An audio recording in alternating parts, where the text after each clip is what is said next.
ನಮಸ್ಕಾರ ಸ್ನೇಹಿತರೆ. ಈ ಸುದ್ದಿ 2024 ರಿಸಲ್ಟ್ ಬಂತಲ್ಲ, ಆ ಫಲಿತಾಂಶದಲ್ಲಿ ಏರುಪೇರು ಮಾಡ್ತಕ್ಕಂಥದ್ದು.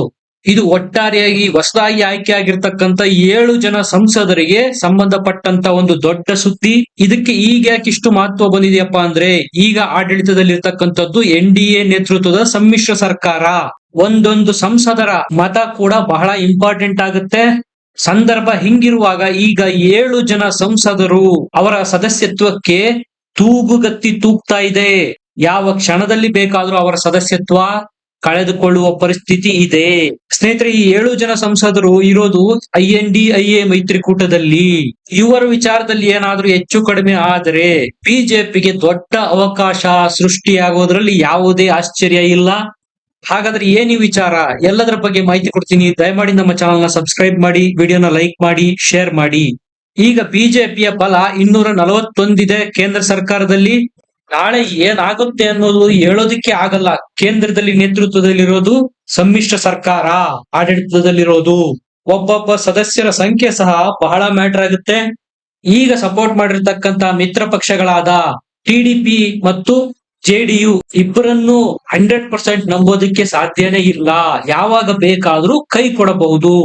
ಈಗ ದೊಡ್ಡದಾದ ವಿಚಾರ ಏನಪ್ಪಾ ಅಂದ್ರೆ, 7 MP ಸಂಬಂಧಪಟ್ಟಂತೆ, ಅದು ಉತ್ತರ ಪ್ರದೇಶದಿಂದ ಈ ಸುದ್ದಿ ಬರ್ತಾ ಇರೋದು.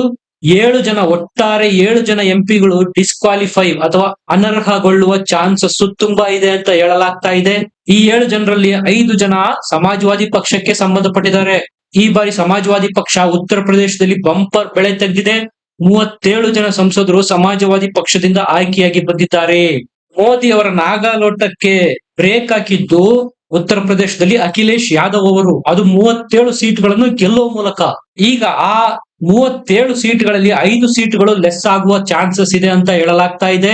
ಇನ್ನೊಬ್ಬ ಕಾಂಗ್ರೆಸ್ ಪಕ್ಷದವರು, ಇನ್ನೊಂದು ಸಣ್ಣ ಪಕ್ಷಕ್ಕೆ ಸಂಬಂಧಪಟ್ಟ ಒಬ್ಬ ಸಂಸದರು ಸಹ ತಮ್ಮ ಸ್ಥಾನ ಕಳೆದುಕೊಳ್ಳುವ ಚಾನ್ಸಸ್ ತುಂಬಾ ಇದೆ. ಅಂದ್ರೆ ಅನರ್ಹಗೊಳ್ಳುವ ಚಾನ್ಸಸ್ ತುಂಬಾ ಇದೆ ಅಂತ ಹೇಳಲಾಗ್ತಾ ಇದೆ. ಹಾಗಾದ್ರೆ ಕಂಪ್ಲೀಟ್ ಇನ್ಫಾರ್ಮೇಶನ್ ಏನಪ್ಪಾ ಅಂದ್ರೆ, ಸ್ನೇಹಿತರೆ, ಈ 7 ಜನ ಸಂಸದರ ಮೇಲೆ ಅನೇಕ ಪ್ರಕರಣಗಳು ದಾಖಲಾಗಿದ್ದಾವೆ. ಗ್ಯಾಂಗ್ಸ್ಟರ್ ಆಕ್ಟ್ ಅಂತಹ ಸೀರಿಯಸ್ ಅಫೆನ್ಸ್ ಗಳಲ್ಲೂ ಸಹ ಇವರು ಭಾಗಿಯಾಗಿದ್ದಾರೆ. ಅನೇಕರು ಕ್ರಿಮಿನಲ್ ಕೇಸ್ ಗಳನ್ನ ಎದುರಿಸ್ತಾ ಇದ್ದಾರೆ. ಮರ್ಡರ್ ಕೇಸ್ ಗಳನ್ನು ಸಹ ಅನೇಕ ಹೊಸದಾಗಿ ಆಯ್ಕೆಯಾಗಿರ್ತಕ್ಕಂತ 7 ಜನ ಸಂಸದರು ಎದುರಿಸ್ತಾ ಇದ್ದಾರೆ. ಇವರ ಸಂಬಂಧ ಯಾರಾದ್ರೂ ಕೋರ್ಟ್ ಮೆಟ್ಟಿಲೇರಿದ್ರೆ ಯಾವುದೇ ಸಂದರ್ಭದಲ್ಲಿ ಈ 7 ಸಂಸದರು ಡಿಸ್ಕ್ವಾಲಿಫೈ ಅಥವಾ ಅನರ್ಹರಾಗೋ ಚಾನ್ಸಸ್ ತುಂಬಾ ಇದೆ ಅಂತ ಹೇಳಲಾಗ್ತಾ ಇದೆ. ಪ್ರತಿಯೊಬ್ಬರ ಇನ್ಫಾರ್ಮೇಶನ್ 1 by 1 ಆಗಿ ನೋಡ್ತಾ ಹೋಗೋಣ. ಇದರಲ್ಲಿ ಮೊದಲನೆಯವರು ಅಫ್ಜಲ್ ಅನ್ಸಾರಿ ಅನ್ನೋರು SP ಇಂದ ಆಯ್ಕೆಯಾಗಿರ್ತಕ್ಕಂತ MP ಉತ್ತರ ಪ್ರದೇಶ. ಇವರು 2019ರಲ್ಲೂ ಸಹ ಗೆದ್ದಿದ್ರು, ಆದ್ರೆ ಡಿಸ್ಕ್ವಾಲಿಫೈ ಆಗಿದ್ರು. 2005ರಲ್ಲಿ ನಡೆದಂತಹ ಬಿಜೆಪಿ MLA ಒಬ್ಬರ ಮರ್ಡರ್ ಗೆ ಸಂಬಂಧಪಟ್ಟಂತೆ ಗ್ಯಾಂಗ್ಸ್ಟರ್ ಆಕ್ಟ್ ಅಡಿಯಲ್ಲಿ ಇವರು ಆರೋಪಿಯಾಗಿದ್ದಾರೆ. ಹಲವಾರು ಪ್ರಕರಣಗಳನ್ನು ಎದುರಿಸ್ತಾ ಇದ್ದಾರೆ. ಇವರಿಗೆ 4 ವರ್ಷ ಶಿಕ್ಷೆ ಸಹ ಆಗಿತ್ತು. ಸುಪ್ರೀಂ ಕೋರ್ಟ್ ನಿಂದ ಇವರಿಗೆ ಸ್ಟೇ ಸಿಕ್ಕಿತ್ತು. ಹಾಗಾಗಿ ಇವರು ಎಲೆಕ್ಷನ್ ನಲ್ಲಿ ಸ್ಪರ್ಧೆ ಮಾಡಿದ್ರು. ಈಗ ಕೋರ್ಟ್ ಮತ್ತೊಮ್ಮೆ ಇವರ ಕೇಸನ್ನು ಕೈಗೆತ್ತಿಕೊಂಡಿದೆ. ಈ ಹಿಂದೆ ಏನು ಕೋರ್ಟ್ ಕೊಟ್ಟಿತ್ತು ಆದೇಶ ಈ ವ್ಯಕ್ತಿಯ ವಿರುದ್ಧವಾಗಿ, ಅದನ್ನೇನಾದರೂ ಸುಪ್ರೀಂ ಕೋರ್ಟ್ ಎತ್ತಿ ಹಿಡಿದ್ರೆ ಅಫ್ಜಲ್ ಅನ್ಸಾರಿ ಮುಂಬರುವ ದಿನಗಳಲ್ಲಿ ಡಿಸ್ಕ್ವಾಲಿಫೈ ಆಗೋದು ಫಿಕ್ಸ್ ಆದಂತಾಗಿದೆ. ಇನ್ನ ಧರ್ಮೇಂದ್ರ ಯಾದವ್ ಅನ್ನುವ ಆಜಂಗಢದಿಂದ ಆಯ್ಕೆಯಾಗಿರುವ ಉತ್ತರ ಪ್ರದೇಶದ SP ಸಮಾಜವಾದಿ ಪಕ್ಷದ MP, ಇವರ ಮೇಲೂ ಸಹ 4 ಕ್ರಿಮಿನಲ್ ಕೇಸ್ಗಳಿದೆ ಅಂತ ಹೇಳಲಾಗ್ತಾ ಇದೆ. ಇವರಿಗೂ ಸಹ 2 ವರ್ಷಕ್ಕಿಂತ ಮಿನಿಮಮ್ 2 ವರ್ಷಕ್ಕಿಂತ ಹೆಚ್ಚು ಶಿಕ್ಷೆ ಆಗೋ ಎಲ್ಲ ಸಾಧ್ಯತೆಗಳು ಇದಾವೆ. ಇನ್ನು ಬಾಬು ಸಿಂಗ್ ಕುಶ್ವಾಹಾ ಜಾನ್ಪುರ್ ನಿಂದ SPI MP ಆಗಿದ್ದಾರೆ. ಇವರು NRHM ಸ್ಕ್ಯಾಮ್, ಸಾವಿರಾರು ಕೋಟಿ ಹಗರಣದ ಆರೋಪವನ್ನು ಇವರು ಎದುರಿಸ್ತಾ ಇದ್ದಾರೆ. ಇಂಥ ದೊಡ್ಡ ಸ್ಕ್ಯಾಮ್ ನ ಎದುರಿಸ್ತಾ ಇರ್ತಕ್ಕಂತ ಇವರು ಡಿಸ್ಕ್ವಾಲಿಫೈ ಆಗ್ತಾರೆ ಅಂತ ಹೇಳಲಾಗ್ತಾ ಇದೆ. ರಾಮ್ವಾಲ್ ನಿಷಾದ್ ಇವರು ಸಹ 8 ಪ್ರಕರಣಗಳನ್ನ ಎದುರಿಸ್ತಾ ಇದ್ದಾರೆ. ಸುಲ್ತಾನ್ಪುರದಿಂದ ಸಮಾಜವಾದಿ ಪಕ್ಷದ ಸಂಸದರಾಗಿ ಆಯ್ಕೆಯಾಗಿದ್ದಾರೆ. ವೀರೇಂದ್ರ ಸಿಂಗ್ ಅನ್ನುವ SP MP ಸಹ ಅನೇಕ ಪ್ರಕರಣಗಳನ್ನು ಎದುರಿಸ್ತಾ ಇದ್ದಾರೆ.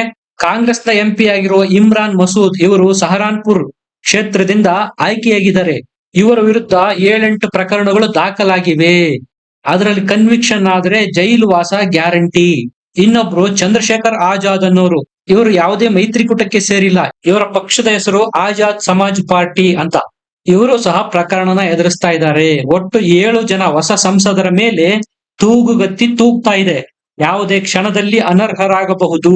ಡಿಸ್ಕ್ವಾಲಿಫಿಕೇಶನ್ ಆದ್ರೆ ಏನಾಗುತ್ತೆ ಅಂತ ಕೇಳಿದ್ರೆ ಅಲ್ಲಿ ಬೈ ಎಲೆಕ್ಷನ್ ಆಗುತ್ತೆ. ಬೈ ಎಲೆಕ್ಷನ್ ಆದ್ರೆ ಈಗ ಆಡಳಿತದಲ್ಲಿ ಕೇಂದ್ರದಲ್ಲಿ ಇರೋದು ಬಿಜೆಪಿ ನೇತೃತ್ವದ NDA ಸರ್ಕಾರ. ಒಂದು ವೇಳೆ ಈಗ ಆ 7 ಕ್ಷೇತ್ರಗಳಲ್ಲಿ ಬೈ ಎಲೆಕ್ಷನ್ ಏನಾದ್ರೂ ಆದರೆ ಎಲ್ಲ ಕ್ಷೇತ್ರಗಳನ್ನು ಗೆದ್ದುಕೊಳ್ಳುವ ಸಾಧ್ಯತೆ ಬಿಜೆಪಿಗೆ ಜಾಸ್ತಿ ಇದೆ ಅಂತ ಹೇಳಲಾಗ್ತಾ ಇದೆ. ಅಬ್ ಕಿ ಬಾರ್ 400 ಪಾರ್, ಈ ಬಾರಿ 400 ದಾಟ್ತೀವಿ ಅನ್ನುವ ಓವರ್ ಕಾನ್ಫಿಡೆನ್ಸ್ ನಲ್ಲಿ ಸರಳ ಬಹುಮತನೂ ಪಡೆಯಲಿಲ್ಲ ಬಿಜೆಪಿ. ಕಡಿಮೆ ಅಂತರದ ಮಾರ್ಜಿನ್ ನಲ್ಲಿ 60ಕ್ಕೂ ಹೆಚ್ಚು ಸೀಟ್ಗಳನ್ನ ಬಿಜೆಪಿ ಕಳೆದುಕೊಂಡಿದೆ. ಈ ಅನುಕಂಪ ಬಿಜೆಪಿಗೆ ವರ್ಕೌಟ್ ಆಗುತ್ತೆ. ಈ 7 ಸ್ಥಾನಗಳಲ್ಲಿ ಆಲ್ಮೋಸ್ಟ್ ಆಲ್ ಎಲ್ಲ ಸ್ಥಾನಗಳನ್ನು ಬಿಜೆಪಿ ಗೆದ್ದುಕೊಳ್ಳುವ ಸಂಭವನೀಯತೆ ಜಾಸ್ತಿ ಇದೆ ಅಂತ ಈಗ ಹೇಳಲಾಗ್ತಾ ಇದೆ. ಯಾಕಂದ್ರೆ ಬಿಜೆಪಿ ಅಧಿಕಾರದಲ್ಲಿ ಇರಬಹುದು, ಆದ್ರೆ ಈಗಿನ ನಡೆ ಕತ್ತಿ ಮೇಲೆ ನಡೆಯುವ ಪರಿಸ್ಥಿತಿ ಇದೆ. ಯಾವ ಕ್ಷಣದಲ್ಲಿ ಬೇಕಾದ್ರೂ ಚಂದ್ರಬಾಬು ನಾಯ್ಡು ಮತ್ತು ನಿತೀಶ್ ಕುಮಾರ್ ಅವರು ತಮ್ಮ ಬೆಂಬಲ ವಾಪಸ್ ತೆಗೆದುಕೊಳ್ಳಬಹುದು. ಆಗ ಮತ್ತೆ ಸರ್ಕಾರ ಉರುಳುವ ಸಾಧ್ಯತೆಗಳು ಜಾಸ್ತಿ ಇರುತ್ತೆ. ಬಿಜೆಪಿಯವರು ಇದನ್ನೇ ನೋಡ್ತಾ ಇದ್ದಾರೆ. ಏನಾದ್ರೂ ಬೈ ಎಲೆಕ್ಷನ್ ಆದ್ರೆ ಈ 7 ಕ್ಷೇತ್ರಗಳಲ್ಲಿ ನಮ್ಮ ಅಭ್ಯರ್ಥಿಗಳನ್ನು ಗೆಲ್ಲಿಸಿಕೊಂಡು ಆದಷ್ಟು ಬೇಗ 272 ಮ್ಯಾಜಿಕ್ ನಂಬರ್ ನ ತಲುಪಬೇಕು ಅಂತ ಪ್ಲಾನ್ ಮಾಡ್ತಾ ಇದ್ದಾರೆ ಬಿಜೆಪಿಯವರು. ಸ್ನೇಹಿತರೆ, ಇಲ್ಲಿ ಇನ್ನೊಂದು ವಿಚಾರ ಏನಪ್ಪಾ ಅಂದ್ರೆ, ಸಾಮಾನ್ಯವಾಗಿ ಬೈ ಎಲೆಕ್ಷನ್ಗಳು ಆದಾಗ ಅಲ್ಲಿ ಆಡಳಿತದಲ್ಲಿರ್ತಕ್ಕಂಥ ಪಕ್ಷನೇ ಗೆಲ್ಲೋದು ಅಂದ್ರೆ ಅವರಿಗೆ ಆಪರ್ಚುನಿಟೀಸ್ ಜಾಸ್ತಿ ಇರುತ್ತೆ, ಗೆಲ್ಲುವ ಚಾನ್ಸಸ್ ಜಾಸ್ತಿ ಇರುತ್ತೆ. ಆಡಳಿತ ಪಕ್ಷದಲ್ಲಿರ್ತಕ್ಕಂಥ ಅಭ್ಯರ್ಥಿನ ಗೆಲ್ಲಿಸೋದ್ರಿಂದ ನಮ್ಮ ಕ್ಷೇತ್ರದ ಕಾರ್ಯಗಳು ಆದಷ್ಟು ಬೇಗ ಆಗುತ್ತೆ, ಅನುದಾನಗಳು ಹರಿದು ಬರುತ್ತೆ ಅನ್ನೋದು ಜನರ ಆತ್ಮವಿಶ್ವಾಸ. ಸಹಜವಾಗಿ ಇದು ಬಿಜೆಪಿಗರಿಗೂ ಸಹ ಒಂದು ಬೂಸ್ಟ್ ಕೊಟ್ಟಿದೆ ಅಂತ ಹೇಳಲಾಗ್ತಾ ಇದೆ. 241 ಸೀಟ್ಗಳೇನು ಬಿಜೆಪಿಗೆ ಈಗ ಇದೆ, ಅದಕ್ಕೆ ಮತ್ತೊಂದಷ್ಟು ಸೀಟ್ಗಳನ್ನು ಈ ಮೂಲಕ ಸೇರಿಸಿಕೊಳ್ಳುವ ಬಯಕೆ ಬಿಜೆಪಿನಲ್ಲಿ ಇದೆ. ಆದ್ರೆ ಇದು ಆಗ್ಲೇ ಆಗುತ್ತೆ ಅಂತ ಟೈಮ್ ಲೈನ್ ಕೊಡೋಕ್ ಆಗೋದಿಲ್ಲ.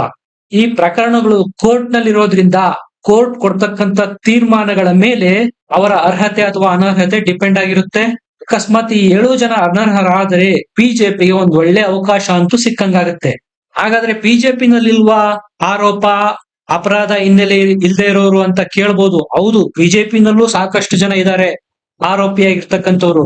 ಆದ್ರೆ ಅವರಲ್ಲಿ ಸುಮಾರು 2 ವರ್ಷಕ್ಕಿಂತ ಹೆಚ್ಚು ಶಿಕ್ಷೆ ಅನುಭವಿಸ್ತಕ್ಕಂಥ ಸಂಭವನೀಯತೆ ಇರೋರು ಬಹಳ ಕಡಿಮೆ. ನಾನೀಗೇನ್ ಹೇಳ್ದೆ, 7 ಜನ ಸಂಸದರು ಕೋರ್ಟ್ ಇಂದ ಕನ್ವಿಕ್ಷನ್ ಏನಾದ್ರು ಆದ್ರೆ ಇವರಲ್ಲಿ ಸಾಕಷ್ಟು ಜನ 2 ವರ್ಷಕ್ಕಿಂತ ಹೆಚ್ಚು ಶಿಕ್ಷೆನ ಅನುಭವಿಸುವ ಸಾಧ್ಯತೆಗಳೇ ಜಾಸ್ತಿ. 2 ವರ್ಷಕ್ಕಿಂತ ಹೆಚ್ಚಿಗೆ ಏನಾದ್ರೂ ಶಿಕ್ಷೆ ಆದರೆ ಅವರ ಸದಸ್ಯತ್ವ ಅನರ್ಹಗೊಳ್ಳುತ್ತೆ. ಇದು ನಾವು ಇಲ್ಲಿ ಗಮನಿಸಬೇಕಾದ ಕೀ ಪಾಯಿಂಟ್. ಆರೋಪ ಅಥವಾ ಅಪರಾಧ ಹಿನ್ನೆಲೆ ಉಳ್ಳವರು ಎಲ್ಲ ಪಕ್ಷದಲ್ಲೂ ಇದ್ದೇ ಇರ್ತಾರೆ. ಕರ್ನಾಟಕದ ಎಕ್ಸಾಂಪಲ್ ತೆಗೆದುಕೊಂಡ್ರೆ ಪ್ರಜ್ವಲ್ ರೇವಣ್ಣ ಅವ್ರು ಏನಾದ್ರು ಆಸನದಿಂದ ಗೆದ್ದಿದ್ರೆ, ಈಗ ಇನ್ವೆಸ್ಟಿಗೇಷನ್ ನಡೀತಾ ಇದೆಯಲ್ಲ, ಆ ಇನ್ವೆಸ್ಟಿಗೇಷನ್ ನಲ್ಲಿ ಪ್ರಜ್ವಲ್ ರೇವಣ್ಣ ಅವರು ಅಕಸ್ಮಾತ್ ಏನಾದ್ರು ಆರೋಪಿ ಅಂತ ಸಾಬೀತಾಗಿ 2 ವರ್ಷಕ್ಕೂ ಹೆಚ್ಚು ಶಿಕ್ಷೆ ಆದರೆ ಅವರ ಸದಸ್ಯತ್ವ ಅನರ್ಹಗೊಳ್ಳುತ್ತೆ. ನಾನೀಗ ಹೇಳಿದ್ದು ಅಂತಹುದ್ದೇ ಕೇಸ್ಗಳನ್ನ.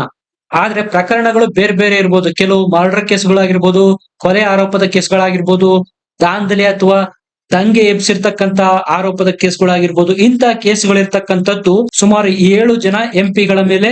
ಅವರೆಲ್ಲರೂ ಉತ್ತರ ಪ್ರದೇಶ ರಾಜ್ಯದಿಂದ ಬರ್ತಾರೆ ಅನ್ನೋದು ವಿಶೇಷ.